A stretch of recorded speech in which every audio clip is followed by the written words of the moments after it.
ஏமா என்னாச்சு இன்னைக்கு? என்ன சாப்பாடு? என்ன ஸ்பெஷல் இன்னைக்கு? ஏதாவது ஸ்பெஷலா என்ன செஞ்சிருக்கியா? இல்லையா, நேத்து வச்சது அப்படியே இருக்காதா? நேத்து வச்சதா? என்ன செஞ்சிருக்க காமி? ரசம், தயிர் நேத்தான். சரி கொண்டு வா, உனக்கு வேற உடம்பு சரியில்ல.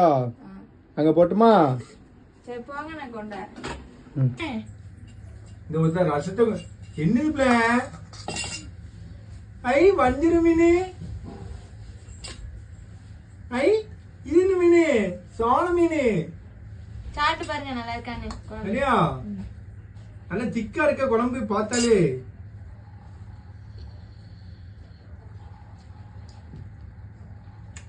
பா வேற லெவல்ல வச்சிருக்கிய மையா. நல்லா இருக்கா? நல்லா இருக்கு. பரவாயில்ல, இதுக்காண்டி தான் உன்னை நான் இந்த வீட்டுல வச்சிருக்கேன். இல்லாட்டினா வைக்கலையோ, நாளையில உங்களுக்கு சாப்பாடே கிடையாது. சாப்பாடு கிடையாதா?